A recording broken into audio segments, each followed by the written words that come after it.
Authority monthly meeting for the month of January. Let's see, we've got Olivia filling in for Vicki today. Olivia, were there any folks who signed up to speak this morning from the public? Okay. No public speakers. Next item on the agenda is the meeting minutes. Hopefully you all have had a chance to review the meeting minutes. Can I get a motion?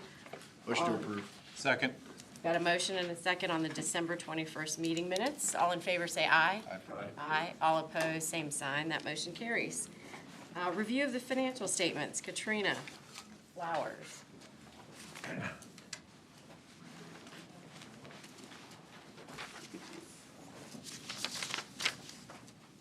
Good morning, Madam Chair.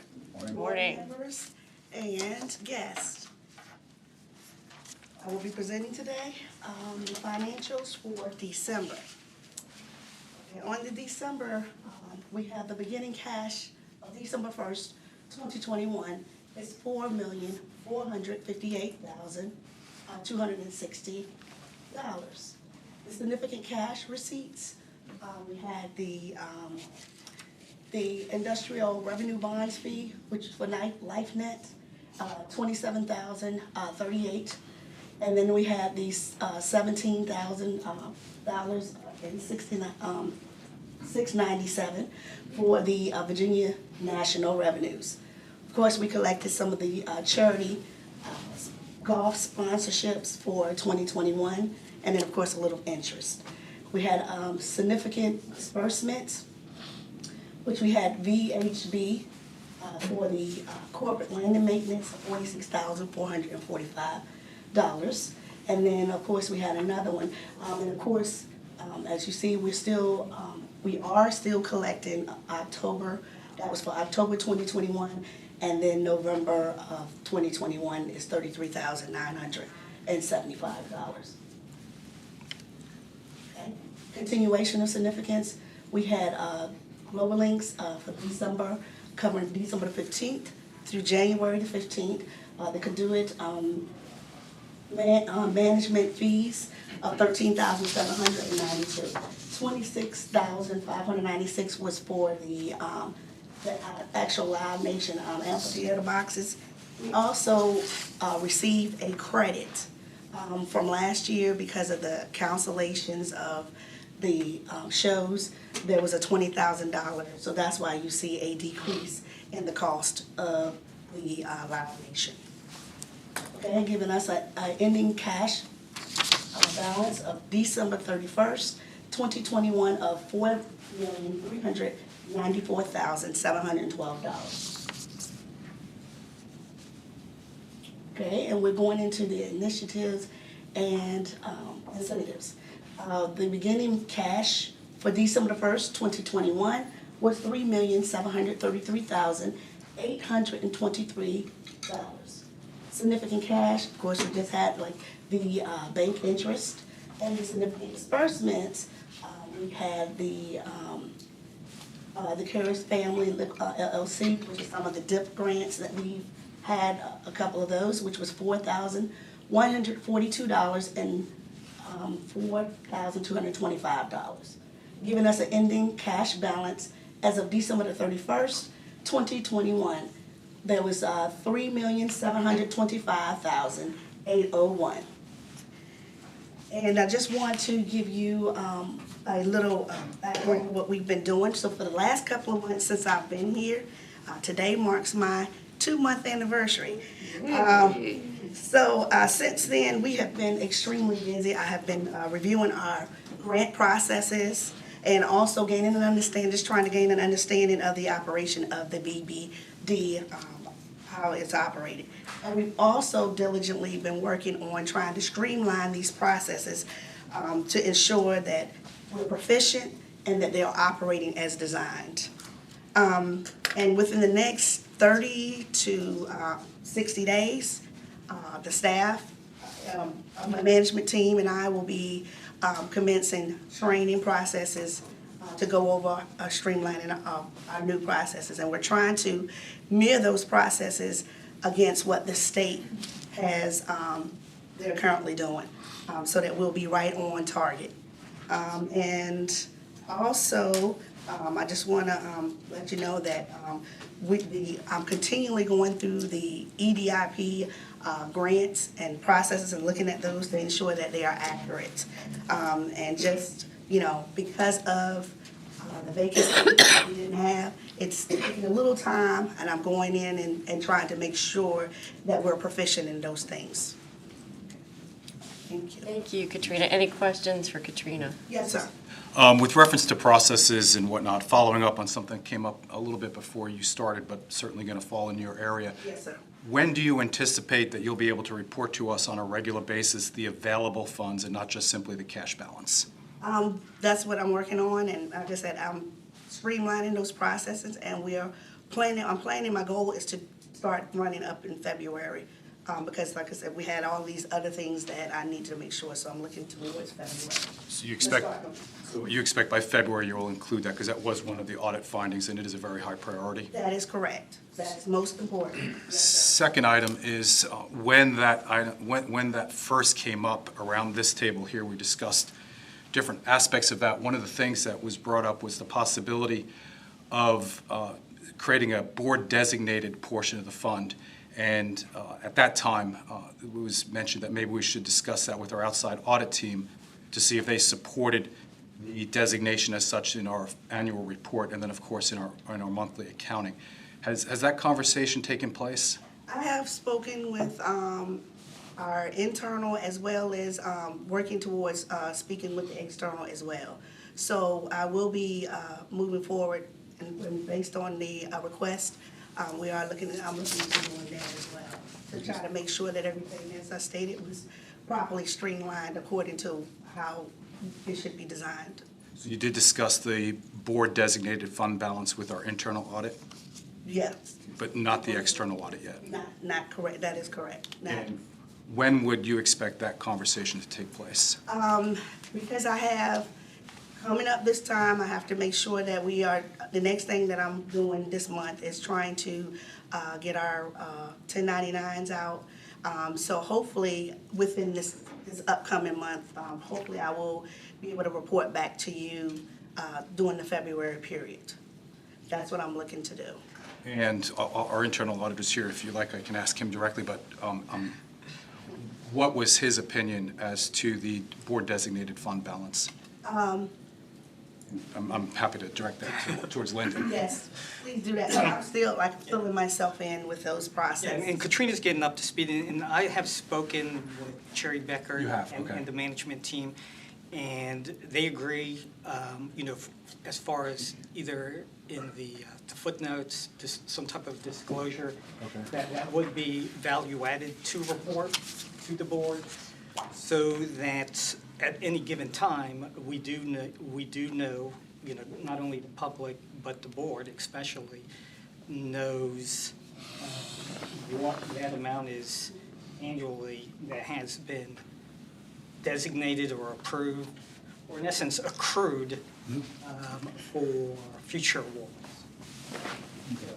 And I pick on the fund balance versus the liability because there's performance components here that I don't think qualified as a liability, so I don't want to be doing that. So I look forward to seeing this information in February. Thank you. Thank you. Katrina, we appreciate all the work you've done. I think this highlights that we went for almost a year without having an accountant on staff. And so I know you've had to get up to speed, and then you've had to work with Lyndon on responding to some of those action items that were in the follow-up audit. So we'll be following up on that as well. To Bill's point, we'll be working on sort of an after-action report to make sure we've addressed those items. But we thank you. And I think the training that you mentioned for staff Yes, was one of the key items that came up as a response to the audit as well. that's correct. Yes, ma'am. All right. Any other questions for Katrina? Thank you. Thank you for allowing me to serve you all. Thank you. Thank you. All right, the next item on today's agenda is a request for approval of a setback waiver for Seahawk Circle. Good morning, Madam Chair, members of the board. Good morning. Again, this is a request for a setback waiver on an existing building, which is, next slide, 944 Seahawk Circle. A company, Mobile One Courier Services, is looking to purchase this property. It is a flex office warehouse space. It's 10,000 square feet, it's approximately 2.5 acres, and it was built in 1996. This is where it's located, right off of International Lynn Haven. So the deed restriction states that no portion of the building can be within 30 feet, constructed within 30 feet of the property line. The building encroaches on the south and west, and the building is at least 25, 26 years old. Part of the restriction does state that it can be waived or modified by the board, and so that is the request today. I have done some research to see if in the past that it had been waived or modified. Couldn't find the paperwork for it. Had some discussion with Alex. Unfortunately, he's not here today. And his recommendation was to go forward with the request to the board again. And we've done similar waivers in the past. So this one just, the building was already built, and it presumably got some kind of a waiver, so this is really just to clean up what's now appears to be a non-conforming use. So it's, doesn't violate the zoning ordinance, it's just our own internal design requirements. Any questions? Motion to approve. All right, so we've got a motion to approve the request for waiver Second. and a second. All in favor say aye. Aye. All opposed, same sign. That motion carries. Thank you. Thank you.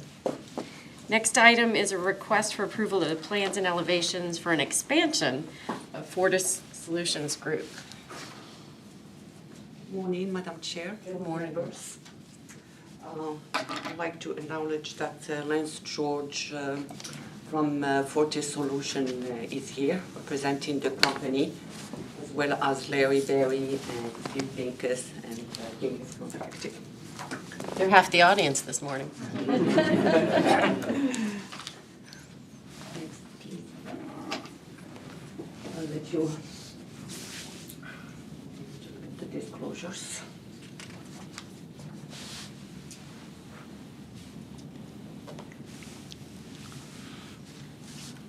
So this is the existing manufacturing site, used to be called Labels Unlimited. The packaging company that supports customers in a very broad range of markets. They're looking at investing $4.2 million. They have existing 135 jobs and looking at creating 15 more with the future expansion. So this is what the site looks like. The light brown is the future expansion. Comprises of 25,000 square feet of additional manufacturing. This is what your the restrictives in Area 3 of the Oceana West Industrial Park calls for. That no more than 30% of the front elevation and corner lot exterior of any building should consist of metal construction. Just also want to point out that they had the pre-submittal meeting back on December 9th, and that's what, and they need a waiver. This is the existing building. So the west, first elevation is the west. It faces Hawkeye Court. The east, the second one is all masonry and faces London Bridge. The south, the third one, pretty much all metal, faces International Parkway, and the north faces Stiel. So pretty much we would say that about 75% is all metal. This has been the design and the waiver have been approved back in September 1999. And they are proposing that the next addition would be pretty much all metal, pretty much all elevations. One thing to point out is that pretty much London Bridge, all those elevations facing London Bridge and International Parkway are heavily wooded, so we won't be able pretty much like to see them. So we're requesting approval of the design and waiver as presented. And just a general note for the Oceana West Industrial Park. We have seen pretty much an uptick in business expansions, which is great. So our industrial is going pretty strong. We find a lot of requests for signage waivers, for elevations, for all of those pretty much fall within the zoning ordinance. So we pretty much, our intent is we're gonna be working on the design guidelines again to pretty much mirror what we have in our zoning ordinance. And these design guidelines are just our internal ones. These weren't proffered the same way that they were for corporate landing, is that right? I still have to double check. Okay, so we have to look into that. I do apologize. But really, we need to, Make sure about that. for these, we need to update more to keep up with the times, because it's been, I don't believe they're proffered, like what we had for corporate landing or the innovation park. I don't believe they are, but I'll double check. But they're definitely due for an update. and that. Mr. George, would you like to share anything with us?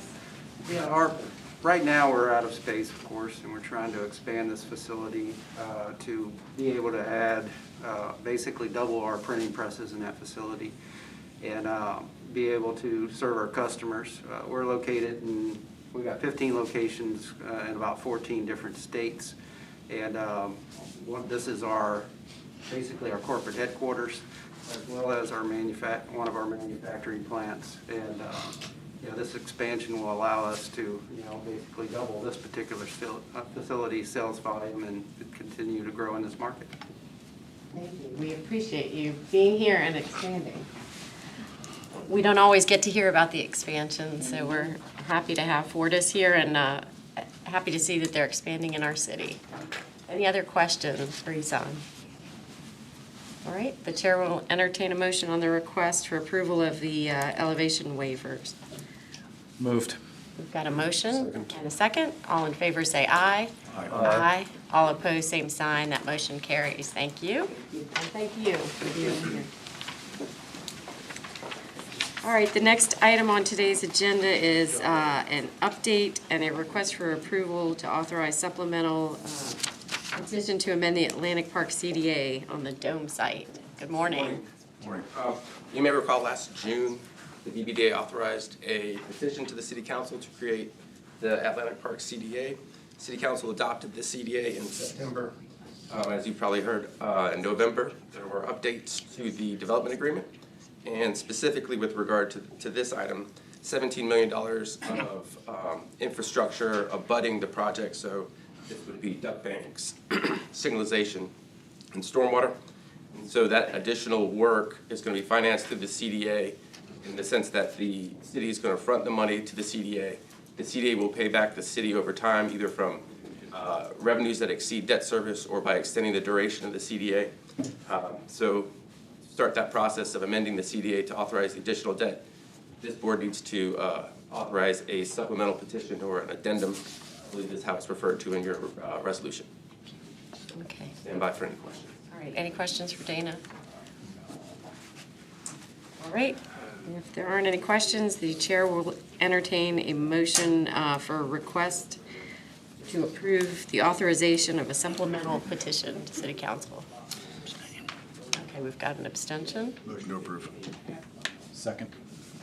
Dana, I have a procedural question. If we have an abstention and that takes us down to 5 voting, You're okay, as long as the majority of the people in the room, absent the abstention, approve it. okay, so we do have, because we've just got a bare majority. All right, so we've got a motion and a second and an abstention. All in favor say aye. Aye. All opposed, same sign. Thank you, that motion carries. Next item is administrative information, VBDA priorities. I know Bill wanted to discuss a couple of items. Yeah, there were two things that I wanted to just kind of bring back onto our radar. One also related to the internal audit work. There was some discussion about the employee retention, employee expansion incentives that we offer, and visiting and revisiting that document and maybe making modifications.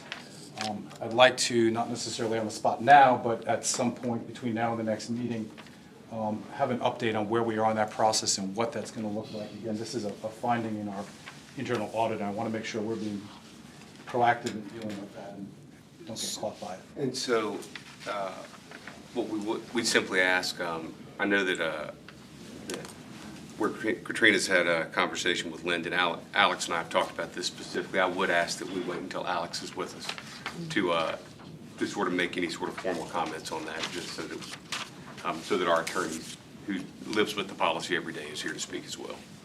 Yeah, and I think I shared with you, Bill, when we had our agenda setting meeting, Alex was on that call, and that's something that staff is working on, so we can get with Alex on that.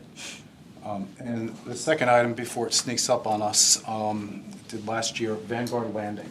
It's been about a year, and if I remember, we have a payment that will become due, and I don't know if that's between now and our next meeting, so I'd like to know what the status is. February 14th. It's on the 14th.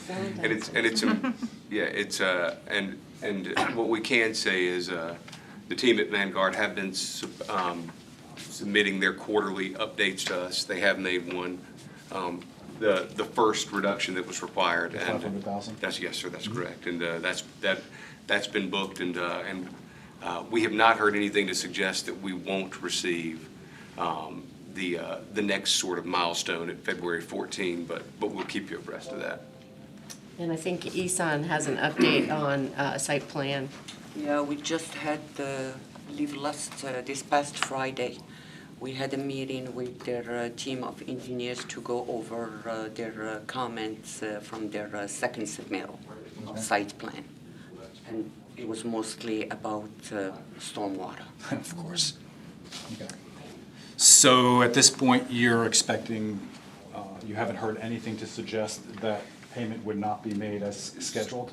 So I've not spoken with, it's important for me to know, I've had no conversation with the team at Vanguard other than the reports that they are required to submit, which have come electronically, and then obviously the payment that was made. And that, I believe Ms. Deere did come on site to write us a check to make that payment. And so I have nothing to, it's important for me to clarify, I have nothing to suggest they will or won't, just that they're on the clock. And we anticipate that will come in as they have been making they've been making their other milestones on time, so we don't have any reason to believe this wouldn't happen. Okay, good. The terms are memorialized in our resolution. That's right. So any change or expected change to that, I think, would have to come back to this board since we approved the original. So we anticipate no change. Okay. This is just, I really don't have anything to report here other than to say she's on the clock. Fair enough. I don't want it to catch us off guard. Yeah. But it'll come up by our next meeting, they will or will not have made the That's February. right. So come, at your next meeting, which I believe is after February 14th, they will have either made a payment or they will be in default. And we will report to you accordingly at that point. Okay. Yes, so the only thing that I wanted to bring up was when they made the $500,000 payment, their attorney, Mr. Bernard, did ask if a portion of the $500,000 could be applied to their first payment. So they may have an expectation that we made a payment of $500,000. We asked, but we haven't heard back. So I think maybe we need to be like affirmative to say, yes, you can, or no, we're expecting the payment as. I think we should be clear what our expectations are. Yes, So- that's the only thing. And so if I can on this one, and thank you for that, Lyndon, since Mr. Burdone, representing his client, spoke with our attorney, I would ask that we wait until our attorney that received that call is here to offer context. I think that would be I think that's a very important step for us to take at this point. Just recognizing that that's a conversation between attorneys. I will confirm that I am aware of the conversation that, and the request that Mr. Ramias just mentioned, but I really would like to have Alex here at the table to talk about the specifics of that. So we have a request, but this body has not changed its That's right. Yeah, approval your document stands as written and approved at the moment. So if there is any expectation on the part of Vanguard Landing that the first payment of $500,000 is in fact going to cover the payment that's coming due, and we are inclined to agree with that based upon the language that's in our resolution, either A, we need that interpretation, or B, we're changing our resolution, and I think we would have to have a We have to meeting vote on it, yeah. between now and the due date, an emergent, I don't want to call it emergent, a special meeting to address just that. So I don't want to put words in the mouth of our attorney who's not Sure. here, but I believe from working with Alex almost daily for the last 3 years, if he were here, what he would say is, our silence is in no way agreement. Right. Understood. Yeah, and so if anything, our silence would indicate that we are happy with the document as written, and that's where it is. So in the event that you all want to make, in the event that that is something you all want to consider at your February meeting, basically, assuming we receive the funds, how that can be credited, things of that nature, we're happy to bring it to you for consideration at that point, at which case we could route it to you through the chair agenda setting meeting when Alex was at the table to talk about, to advise us appropriately on that. And so I think at this point, the appropriate action would be to send a reminder statement to Vanguard Landing saying, hey, you've got a payment due February 14th. We're expecting to see that. And I would like, if we are going to take any action on this board, that we do it before the due date and that we're not dealing with it after the due date when they're in default. Yeah. Yeah, and I'm not sure there's an appetite to take any action. There may not be, but I'm Right. just putting it out there. I don't want to be sitting here in February while they're in default having this conversation. Understood. I'm with you on that one. Would have already have to have been received by then. Right. Right. We wouldn't know until our next meeting. So it'd have to be a special, So if I can, Not inclined with that. let me get with Alex. Alex can talk to Eddie, and then, and if this body is comfortable, we'll brief the chair on sort of the substance of that, and then we can go from there. But at this point, there's no change in our position, and we'll send out a reminder statement. Right, any other comments from commissioners? That's it for me. I think that's it. Bill had a list. Anybody else? I will just point out that Dot Wood is not here today, as you all see. She is under the weather, and we send her thoughts and prayers to get well soon. All right. Let's see, with that, we'll go to the director's report. Taylor. So I think Kathy's got a quick announcement, and then I have two very fast things. Just wanted to let you know that that matching grant that we had last year, which was the district improvement grant, we are launching the second round. We've changed the name to facade improvement grant. It's $10,000 matching funds. We have a pool of $100,000, and it is citywide, and it's going live today. Great.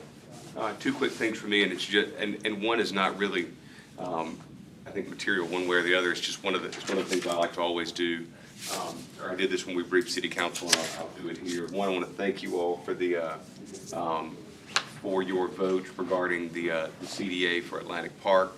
Important to note, just as I told the public when we briefed City Council, we'll say it again here, 100% of these dollars are going to fund public infrastructure and are not actual costs attributable to the project itself. This is just us ensuring that we are that basically that we're doing appropriate planning in the periphery of the project to ensure that basically we're not building a house and then not gonna have any money to put the sod and the driveway in when we're done. This is really not doing this would mean that as soon as the project was built, we'd be tearing up the roads around it to make improvements. And so this is public infrastructure, and we just want to make sure that the public knows that we're just we're handling our portion of the expense. The other thing I've got is, Madam Chair, if I may, we have a 5-year anniversary on the staff to celebrate. Great. And so Letitia Lancaster has been with us for 5 years now, and I'd like to present her 5-year service pin to her.